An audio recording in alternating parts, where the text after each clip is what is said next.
دوستو، آج ہم ایک ایسی طاقت کے بارے میں بات کریں گے جس کا نام سنتے ہی جسم میں ایک سرد لہر دوڑ جاتی ہے۔ ایک ایسی حقیقت جو انسان کے وجود کو ہلا دیتی ہے۔ کالا جادو کیا یہ واقعی موجود ہے؟ کب شروع ہوا؟ کس نے سکھایا؟ اور سب سے بڑھ کر اس کا انجام کیا ہوا؟ آئیے قرآن و سنت اور تاریخ کے آئینے میں جاننے کی کوشش کرتے ہیں۔ انسانی تاریخ کے آغاز سے ہی انسان کے اندر ایک تجسس موجود تھا، ایک خواہش طاقت حاصل کرنے کی، چاہے وہ طاقت دولت کی ہو، علم کی ہو یا روحانی قوتوں کی۔ اسی خواہش نے کچھ انسانوں کو اللہ کی نافرمانی کی طرف دھکیلا۔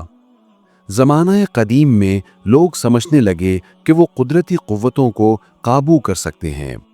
بارش برسانا، کسی کو بیمار کرنا، کسی کو قابو میں لانا، یہ سب وہ عمل تھے جنہیں بعد میں جادو کہا گیا۔ مگر سوال یہ ہے، کیا جادو ہمیشہ سے موجود تھا؟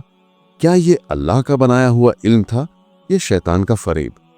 جواب ہمیں قرآن میں ملتا ہے۔ اللہ تعالیٰ نے سورہ البقرہ آیت 102 میں فرمایا، وَاتَّبَعُوا مَا تَتْلُو الشَّيَاطِينُ عَلَىٰ مُلْكِ سُلَيْمَانَ وَمَا كَفَرَ سُلَيْمَانُ وَلَٰكِنَّ الشَّيَاطِينَ كَفَرُوا يُعَلِّمُونَ النَّاسَ السِّحْرَ۔ ترجمہ، اور انہوں نے اس چیز کی پیروی کی جو شیطان حضرت سلیمان علیہ السلام کے زمانے میں پڑھا کرتے تھے۔ سلیمان علیہ السلام نے کفر نہیں کیا، بلکہ شیطانوں نے کفر کیا۔ وہ لوگوں کو جادو سکھاتے تھے۔ یہ آیت ایک عظیم حقیقت بیان کرتی ہے۔ جادو کا آغاز شیطانوں سے ہوا، نہ کہ حضرت سلیمان علیہ السلام سے۔ بنی اسرائیل کے کچھ لوگ حضرت سلیمان علیہ السلام کے دور میں جنات سے علم لینے لگے۔ انہوں نے اس علم کو سحر کا نام دیا اور یہ دعویٰ کیا کہ یہ سلیمان کا علم ہے، نعوذ باللہ۔ مگر قرآن نے صاف کہا، سلیمان علیہ السلام نبی تھے، جادوگر نہیں۔ اصل جادو شیطانوں نے ایجاد کیا اور انسانوں کو بہکانے کے لیے سکھایا۔ آیت میں آگے فرمایا گیا، وَمَا أُنزِلَ عَلَى الْمَلَكَيْنِ بِبَابِلَ ہاروت و ماروت، یعنی بابل میں دو فرشتوں ہاروت و ماروت پر جو علم نازل کیا گیا۔ یہ واقعہ نہایت دلچسپ ہے۔ اللہ نے ان فرشتوں کو لوگوں کو آزمانے کے لیے بھیجا۔ وہ سحر کا علم دیتے، مگر ساتھ کہتے، ہم آزمائش ہیں، کفر نہ کرو۔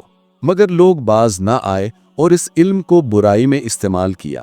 یوں انسان نے شیطان کا راستہ اختیار کیا اور کالا جادو دنیا میں پھیلنے لگا۔ پرانے زمانے میں جادوگر مخصوص منتر اور عمل کرتے۔ یہ منتر شیطانی الفاظ پر مشتمل ہوتے۔ وہ قرآن کی آیات کو الٹا پڑھتے یا اللہ کے ناموں کو مسخ کرتے۔ بعض اوقات وہ خون یا جانور قربان کرتے جنات کو راضی کرنے کے لیے۔ ان جادوگروں کا مقصد ہوتا تھا جنات اور شیاطین کو قابو کرنا، تاکہ وہ دشمنوں کو نقصان پہنچائیں، بیماری لائیں یا رشتے توڑ دیں۔ یہی عمل رفتہ رفتہ کالا جادو کہلایا، یعنی ایسا جادو جو ظلمت اور شیطانی قوتوں پر مبنی ہو۔ یہ علم اندھیرے میں، قبرستانوں میں اور ناپاک جگہوں پر کیا جاتا تھا۔ محبت کا جادو، زبردستی محبت دلانے کے لیے۔ نقصان کا جادو، صحت یا کاروبار تباہ کرنے کے لیے۔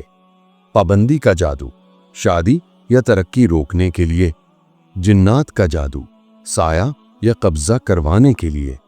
یہ تمام اقسام شیطانی قوتوں سے کی جاتی۔ ان میں آیات کی توہین، ناپاکی اور کفر شامل ہوتا۔ یہ سب ایمان کی بربادی تھی۔ تاریخ کے مطابق جادوگر بننے کے لیے شیطان سے معاہدہ کرنا پڑتا ہے۔ یہ معاہدہ ایمان کے بدلے ہوتا ہے۔ جادوگر قرآن کی آیات کی بے حرمتی کرتا ہے۔ وہ کہتا ہے، میں تیرا غلام ہوں، مجھے طاقت دے۔ پھر شیطان اسے منتر اور عمل سکھاتا ہے۔ اکثر یہ اعمال قبرستانوں، چوراہوں پر کیے جاتے۔ اسی لیے کالا جادو اندھیرے سے جڑا ہے۔ جب سلیمان علیہ السلام کو علم ہوا کہ لوگ جادو کے علم کو دین سے ملا رہے ہیں، انہوں نے حکم دیا کہ تمام شیطانی کتابیں دفن کر دی جائیں۔ مگر وفات کے بعد